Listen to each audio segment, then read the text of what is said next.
चैतन्य प्रभु नित्यानंदा श्री अद्वैत गदाधर श्रीवासदि गौर भक्तवृंदा।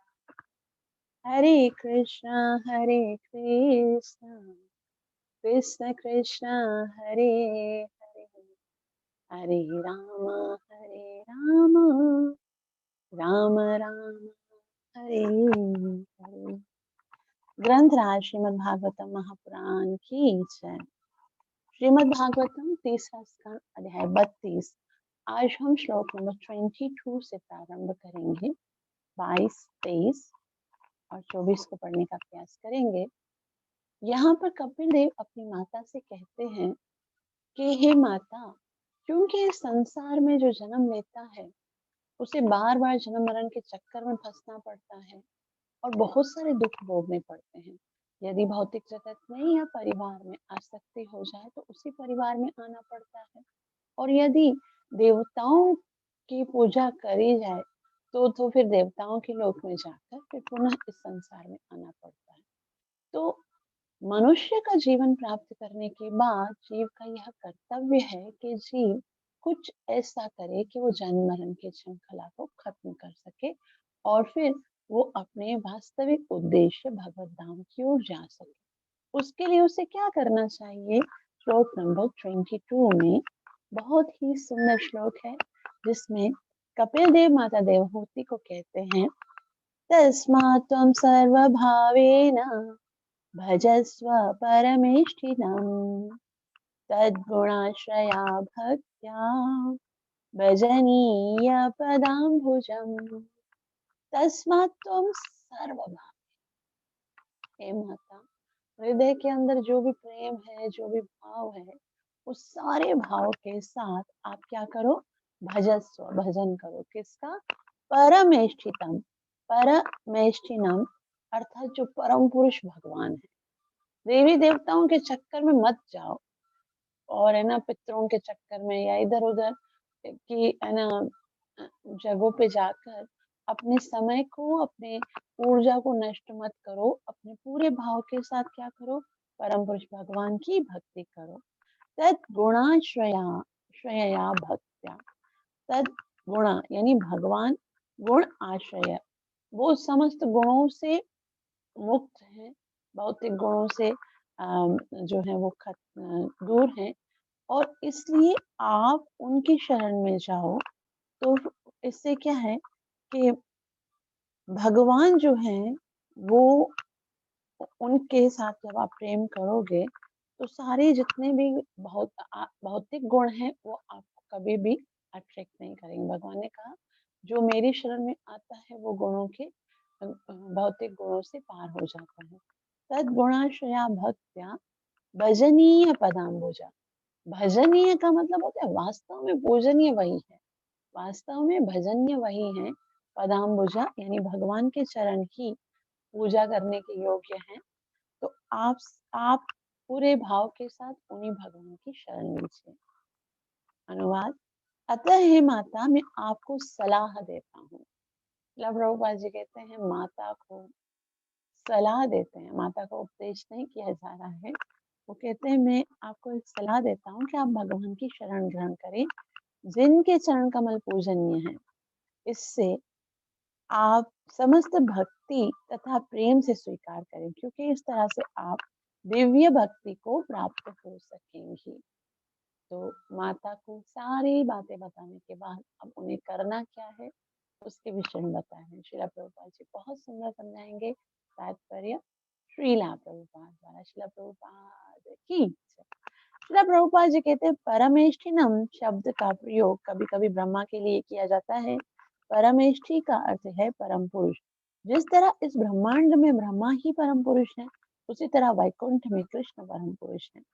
भगवान कपिल देव अपनी माता को सलाह देते हैं कि भगवान कृष्ण की के चरण कमलों की शरण में जाएं, क्योंकि यही श्रेयकर है। यहाँ ब्रह्मा तथा शिव जैसे उच्चतम पदों में आसीन देवताओं की शरण ग्रहण करने की सलाह नहीं दी गई है। मनुष्य को भगवान की शरण ग्रहण करनी चाहिए। तो यहाँ पर जो परमेष्ठितम, जो लास्ट शब्द लिखा हुआ है परमेष्ठिनम, उस उसके लिए श्रील प्रभुपाद जी बोलते कहीं कहीं बताया जाता है कि ब्रह्मा जी के लिए भी यूज होता है, लेकिन यहाँ पर जो बताया गया है तद्गुणाश्रया भक्त भजनीय पदाम्बुजम जो बताया गया है वो भगवान के लिए है, किसी देवी देवता के लिए नहीं है। तो कपिल देव अपनी माता को यह सलाह देते हैं कि आपको केवल भगवान श्री कृष्ण की भक्ति करनी चाहिए। जब प्रभुपाद जी आगे सर्व भावेन का तात्पर्य है सर्व प्रेमानुभूति में ईश्वर का शुद्ध प्रेम प्राप्त करने के पूर्व ऊपर उठने की प्रारंभिक अवस्था भाव है।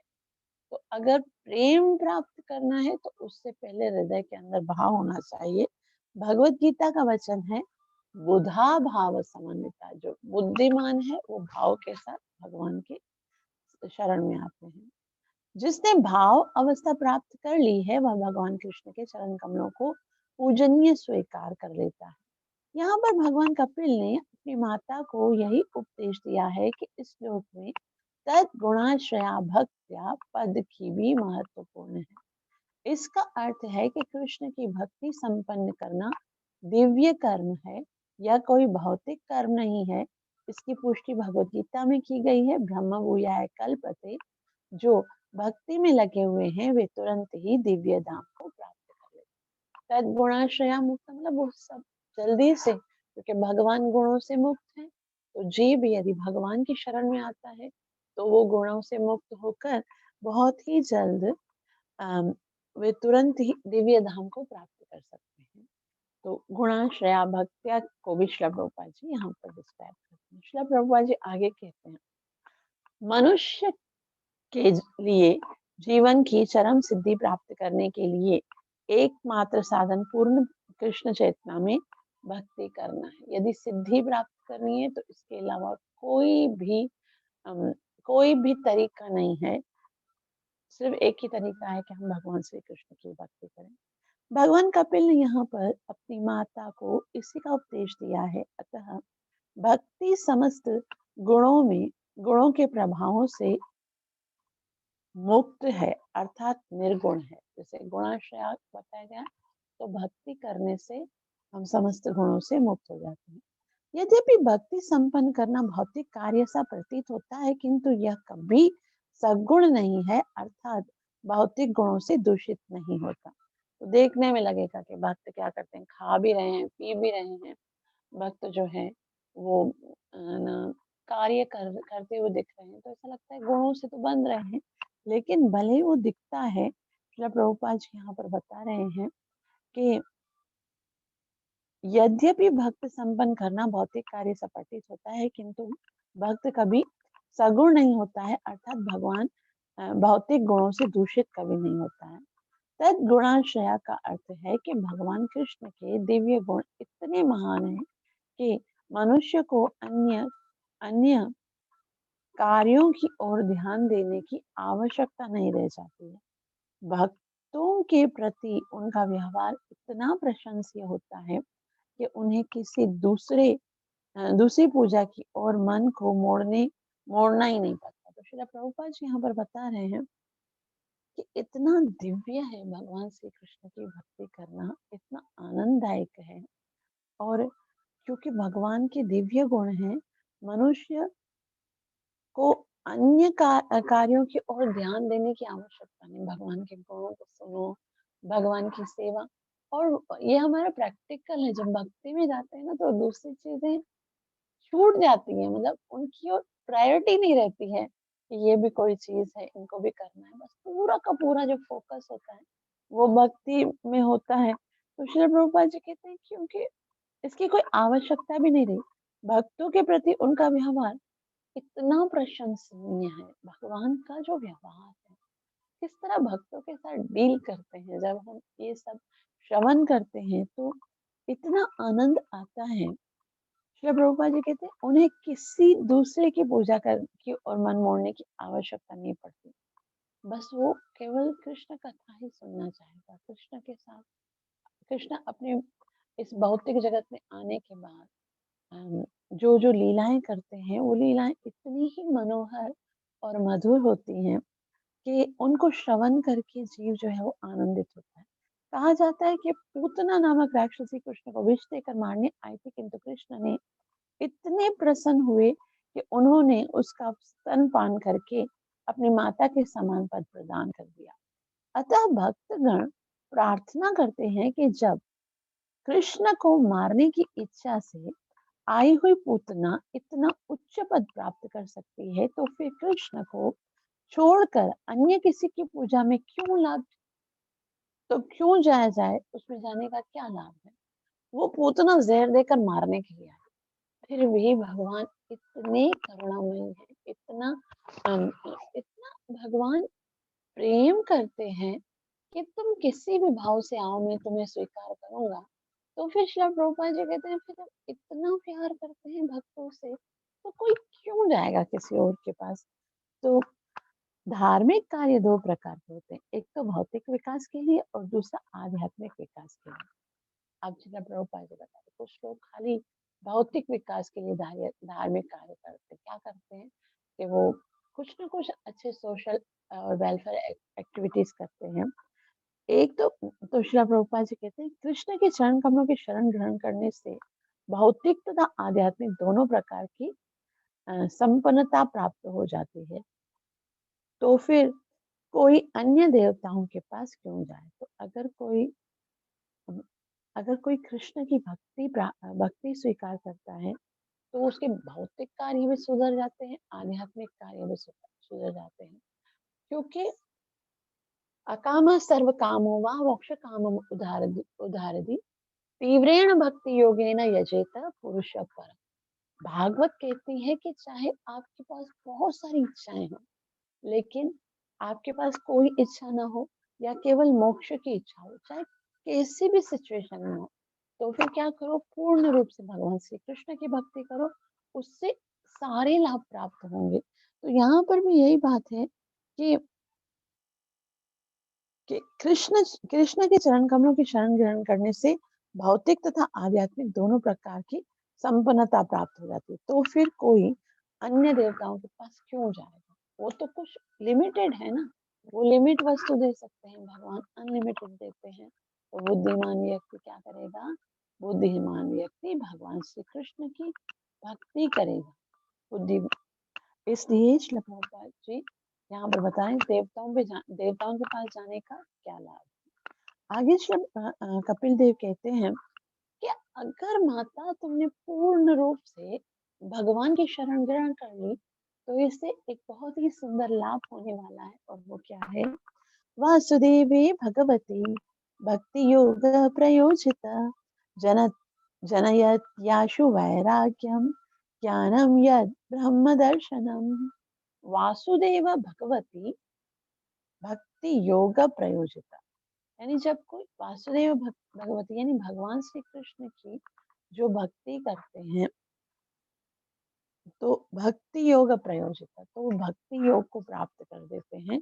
भक्ति योग जो है उस योग एक तरह का योग है, उसमें प्रवेश करते हैं और उससे क्या होता है, जनयति याशु वैराग्यम, जनयति मना उत्पन्न करती है, आशु वैराग्यम, आशु मना तुरंत ही बस कृष्ण की ओर आकर्षण हो जाता है तो भौतिक आकर्षण बहुत दूर चला जाता है। तो जनयत याशु वैराग्यम, और उसके साथ ज्ञानम यद ब्रह्म दर्शनम, ज्ञान भी प्राप्त होता है, यद यानी जो ब्रह्म दर्शनम यानी आत्म साक्षात्कार। तो इससे अगर हम भगवान की भक्ति करते हैं उससे क्या लाभ होता है, एक तो भौतिक आसक्ति समाप्त हो जाती है और ज्ञान प्राप्त होता है और आत्म साक्षात्कार में प्रगति भी होती है। इसलिए जब भी समय मिले हमको भगवान की भक्ति के कार्य करने चाहिए, और जैसे जैसे हम भक्ति का कार्य करते हैं तो हमारे अंदर अच्छे गुण स्वतः प्रवेश करना शुरू हो जाते हैं। कृष्ण चेतना में लगने और भक्ति के कृष्ण में लगाने से ज्ञान विरक्ति तथा आत्म साक्षात्कार में प्रगति का करना संभव होता है। श्रीला प्रभुपाद जी कहते हैं, अल्पज्ञ कहते हैं कि भक्ति योग उन लोगों के लिए है जो दिव्य ज्ञान तथा वैराग्य में अग्रसर नहीं हो पाए। तो बहुत सारे ऐसे लोग होते हैं, वो कहते हैं ये भक्ति करना ना बहुत छोटे लेवल का है, और इसलिए जो दिव्य ज्ञान तथा वैराग्य में अग्रसर नहीं है, वो लोग है ना भक्ति करते हैं, उनको भक्ति करना चाहिए। किंतु वास्तविकता तो यह है कि जो समग्र कृष्ण चेतना से भक्ति में लगा रहता है, उसे ना तो वैराग्य के लिए अलग से प्रयत्न करना पड़ता है, और ना ही दिव्य ज्ञान जागृत होने की प्रतीक्षा करनी पड़ती है। अब यहाँ श्रील प्रभुपाद जी बहुत ही सुंदर बता रहे हैं कि अगर कोई भक्ति में लग जाता है, तो फिर उसके सारे जो सद्गुण हैं, उसको खुद खुद ब खुद पुनः स्वतः मिलते हैं। ना तो वैराग्य के लिए अलग से कुछ चेष्टा करनी पड़ती है, और ना ही दिव्य ज्ञान प्राप्त करने के लिए उसको चेष्टा करनी पड़ती है। वो सारे गुण उसके अंदर आते हैं, तो वो बस थोड़ा-सा धैर्य रखे। भक्ति में क्या है? भक्ति में उत्साह के साथ कार्य करना, उसके बाद निश्चय रखना कि अम, जो मैंने स्वीकार किया है भगवान की भक्ति को, तो उसमें मुझे दृढ़ रहना। भले ही देर होती है, वो जो जो हमने रिजल्ट को एक्सपेक्ट किया है, वो बहुत देर से मिले, लेकिन फिर भी थोड़ा धैर्य रखना है। श्रील प्रभुपाद जी कहते हैं, कहा जाता है कि जो लोग अविचल भाव से भगवान की भक्ति में लगा रहता है, उसमें स्वतः देवताओं के गुण आ जाते हैं। कोई यह नहीं खोज यह नहीं खोज कर सकता कि ये गुण भक्तों में कैसे आते हैं। आ जाते हैं, तो ये पता नहीं किया जा सकता कि कैसे आते हैं, किंतु होता यही है। ऐसा एक उदाहरण है, अभी श्री प्रभुपाद जी बता रहे हैं, वैसे तो पता नहीं चलता है, लेकिन एक एग्जाम्पल देते हैं, और एग्जाम्पल बहुत ही सुंदर है, जो हम काफी बार यहाँ पे डिस्कस कर चुके हैं। श्री प्रभुपाद जी कहते हैं कि एक शिकारी को पशुओं को मारने में बड़ा मजा आता है, किंतु भक्त हो ना जाने परवर किंतु भक्त हो जाने पर वह एक चींटी भी मारने को तैयार ना था। ऐसा होता है भक्त का गुण। तो अगर भक्ति से पहले जीव कितना ही ज्यादा क्रूर होता है, कितना ही ज्यादा अ, निर्दयी होता है, लेकिन जैसे ही भक्त बन जाता है, भक्त बनने का मतलब क्या है? वो श्रवण करना शुरू करता है, कीर्तन करना शुरू करता है, भगवान का भोजन खाना शुरू करता है, तो उसके हृदय की क्रूरता खुद ब खुद खत्म हो जाती है। श्रील प्रभुपाद जी कहते हैं, जो लोग दिव्य ज्ञान प्राप्त करने के इच्छुक हैं, उन्हें चाहिए कि समय खोए बिना विशुद्ध भक्ति में लग जाए। तब चाहे दिव्य ज्ञान प्राप्त करना चाहते हैं, चाहे भौतिक लाभ प्राप्त करना चाहते हैं, चाहे अम, वैराग्य प्राप्त करना चाहते हैं, तो श्रील प्रभुपाद जी बोलते हैं बहुत सुंदर उपाय है कि हमको भगवान की भक्ति में लगाना चाहिए। परम सत्य विषय ज्ञान के बारे में किसी निश्चित मत तक पहुंचने में इस श्लोक में आया हुआ ब्रह्म दर्शनम शब्द अत्यंत महत्वपूर्ण है। यह इस शब्द का अर्थ है कि आध्यात्मिक का अनुभव या ज्ञान। वासुदेव की सेवा करने वाला ही ब्रह्म को समझ सकता। जो तब जब तक भगवान की शरण में नहीं जाते, तब तक ब्रह्म को नहीं समझेंगे। तो ये एक भक्ति करने के कितने सारे लाभ बताए जा रहे हैं, श्री प्रभुपाद जी बता रहे हैं कि श्री प्रभुपाद जी कह रहे हैं कि निश्चित मत तक पहुंचने में इस श्लोक में आया हुआ ब्रह्म दर्शन शब्द अत्यंत महत्वपूर्ण है। इस शब्द का अर्थ है कि आध्यात्मिकता का अनुभव ज्ञान वासुदेव की सेवा करने वाला ही ब्रह्म को समझ सकता है। यदि ब्रह्म निराकार है, तो दर्शनम शब्द अर्थात प्रत्यक्ष दर्शन करने की कोई आवश्यकता नहीं होती। तो यद ब्रह्म दर्शनम, अब अंतिम समय शब्द जो लिखा हुआ है दर्शनम, अर्थात जो भक्ति करेगा उसे भगवान का दर्शन हो। तो ब्रह्म कौन है? ब्रह्म भगवान का तेज है। लेकिन दर्शन लिखकर इसको साकार बताया गया है। श्रील प्रभुपाद जी यहाँ पर इस ब्रह्म तो दर्शनम अर्थात प्रत्यक्ष दर्शन के लिए कोई आवश्यकता नहीं रहती।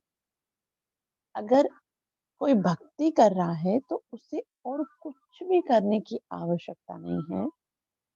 और दर्शन तो भगवान वासुदेव के देखने देखने को बताया गया है। जब तक देखने वाला तथा देखा जाने वाला दर्शनीय व्यक्ति न हो तब तक दर्शनम शब्द नहीं हो सकता है। ब्रह्म दर्शनम का अर्थ है कि जो ही मनुष्य भगवान को देखता है उसे उसे तुरंत ही निराकार ब्रह्म का अनुभव हो जाता है। तो यहाँ श्रील प्रभुपाद जी बहुत ही महत्वपूर्ण बात बता रहे हैं कि अगर भगवान का स्वरूप नहीं है तो दर्शनम क्यों लिखा। तो और ब्रह्म दर्शनम अर्थात ब्रह्म का दर्शन, इसका क्या अर्थ है। श्रील प्रभुपाद जी कहते हैं जो ही मनुष्य भगवान को देखता है उसे तुरंत ही निराकार ब्रह्म का अनुभव हो जाता है। भक्त को ब्रह्म की प्रकृति जान इस इसकी पुष्टि भगवत गीता में भी होती है। ब्रह्म भूयाय कल्पते, फिर तुरंत ही परम सत्य में परम सत्य में स्वरूप सिद्ध हो जाता है। तो जैसे ही भक्ति करता है जीव तो भक्ति के बहुत सारे लाभ होते हैं। हृदय के अंदर जो आसक्ति है वो समाप्त हो जाती है। हृदय के अंदर जो भी मलिनता है, जो भी कुटिलता है, जो भी विकार है वो सब सब सारे जो अ, विकार हैं वो सब खत्म हो जाते हैं केवल भगवान की भक्ति करने से। तो इसलिए कपिल देव अपनी माता से कहते हैं सारे काम छोड़ो, अब तुम भगवान की भक्ति करो जिससे तुम्हारे सारे जो समस्याएं हैं वो सोल्व हो जाएंगी। और इसलिए कहते हैं कि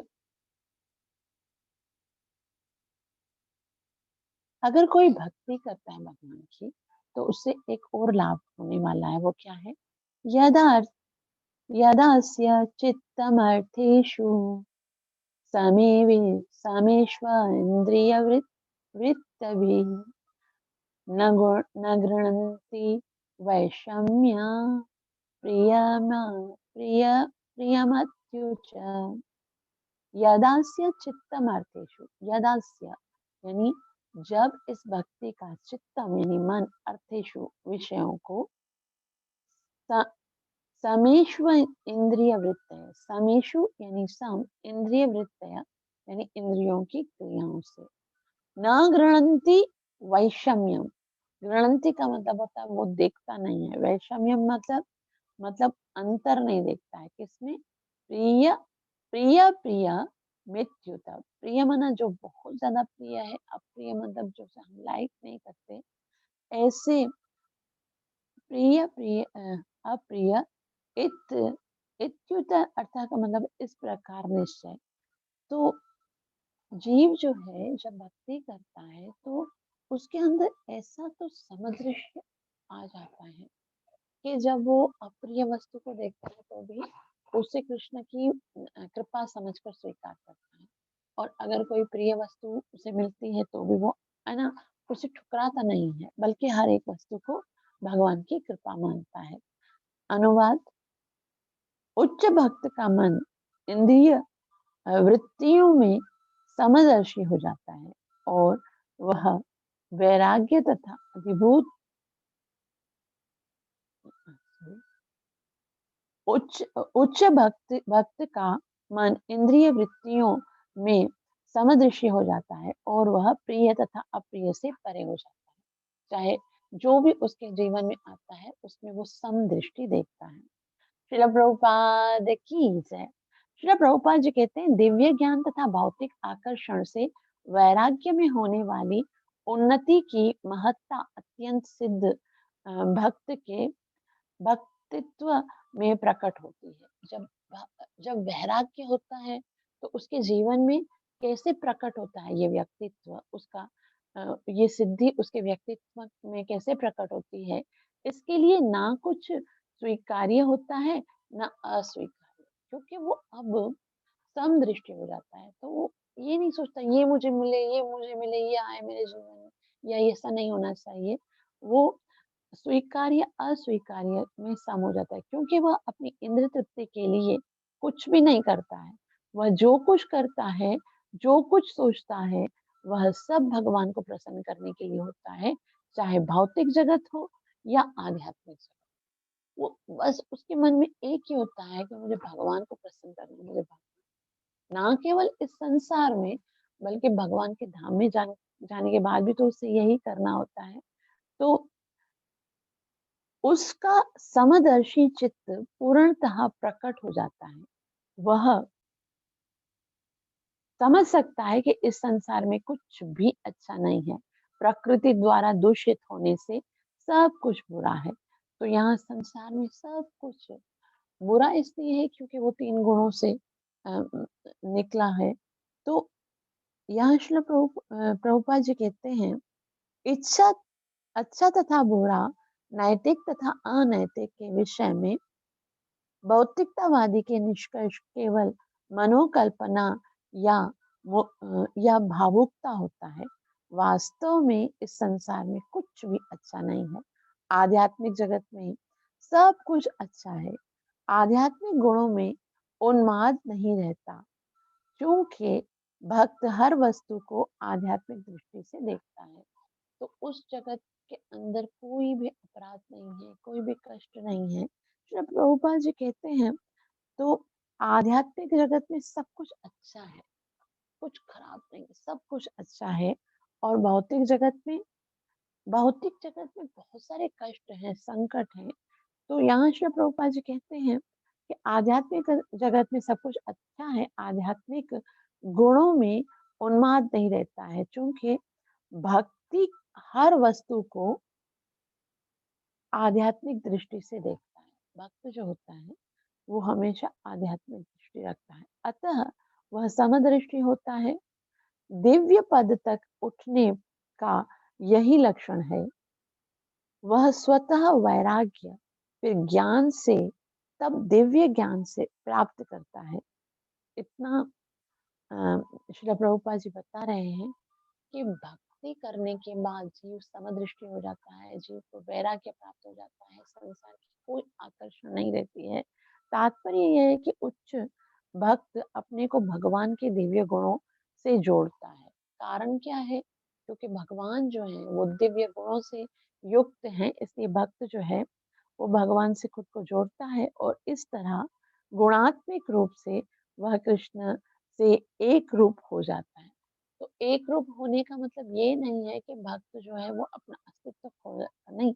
यहाँ पर साफ बताया गया है, गुणात्मक रूप से वह भगवान से एक रूप हो जाता है, वो भगवान के साथ मिल जाता है, अर्थात उसके अंदर भगवान के गुण आ जाते हैं, समदृष्टि हो जाता है। और इसके साथ साथ में भौतिक सारे जो वस्तु हैं उसके प्रति वैराग्य उत्पन्न हो जाता है और भगवान के प्रति प्रेम उत्पन्न हो जाता है। तो आज हम यहाँ तक रखते हैं, कल हम 25 श्लोक से पढ़ेंगे। आप सबका मैं कल नहीं होंगी मैं, क्योंकि मैं बाहर जा रही हूँ। तो आप सब मेरे लिए प्रार्थना कीजिएगा कि मैं अच्छी सेवा कर सकूं और दूसरे सारे जितने भी भक्त हैं उनको भगवान की, जो भगवान से बहुत दूर हो गए, ऐसे जगहों पे हम जा रहे हैं, तो उनको भगवान के निकट लाने का एक बहुत ही छोटा सा प्रयास हम कर रहे हैं। आप सबसे निवेदन है कि हमें मुझे आशीर्वाद दीजिए कि मैं अपनी सेवा और साधना को अच्छे से कर सकूं। हरे कृष्णा कृष्ण कृष्ण हरे हरे हरे राम राम हरे राम राम राम राम हरे। हरे हरे।